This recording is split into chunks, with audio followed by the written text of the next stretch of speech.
What's up, guys? So I just finished watching The Rip, the new Netflix movie about a group of Miami cops who stumble on millions in hidden cash, which quickly creates, paranoia, distrust, and questions about who they can actually rely on and who they can actually trust. The first thing that I had my attention on this film was the cast. The lineup is literally stacked. You got veteran heavy hitters like Matt Damon, Ben Affleck, and even Kyle Chandler in this movie. And then you also got like a ton of rising stars who've been killing it lately. Like for instance, Stephen Yeun, Tiana Taylor, Lena Sandino, and even Sasha Calle, who played Supergirl in the Flash movie. All those actors have been standout pieces in their past projects. So for me, that was like the real selling point for this movie going in. Let's be honest, Netflix movies can be very mid a lot of the time and very generic, and that's exactly how the trailer made this one look.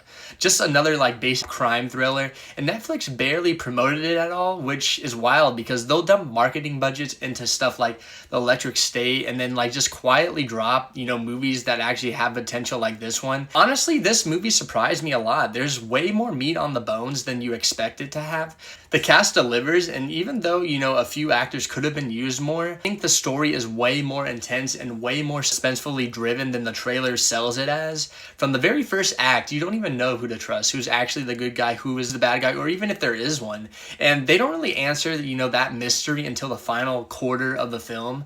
And the movie also plays with your expectations a lot of the time. It sets up familiar tropes from this genre and then flips them on their head. And you think the story is going one direction and then it kind of goes in an opposite. And I appreciated that they kind of like weren't trying to be like another predictable or moral cop drama, that they wanted to do something different. And visually, this movie has like a gritty, grimy, lived-in aesthetic similar to like films like End of Watch or Smokin' Aces. If you're someone who kind of hates, shaky cam during action scenes, you might get a little annoyed at certain moments in this film, but I actually liked it here because it adds, to the panic and the urgency to a lot of these scenes, especially during the climax when things get even more chaotic and violent. The ending cuts to the chase pretty quickly, depending on whether you like more like clean, abrupt endings or, drawn out wrap-ups. You'll either like love that choice or you'll kind of be lingered more towards not liking the movie.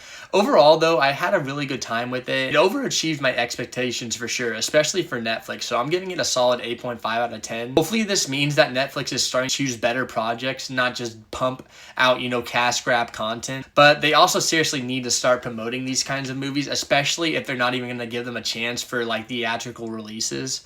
But if you've seen it, let me know what you guys thought of The Rip. Is it better than you guys expected it to be like me, or do you think the cast was a little wasted here? Drop your thoughts in the comments down below and follow for more TV show and movie updates. Thanks, guys.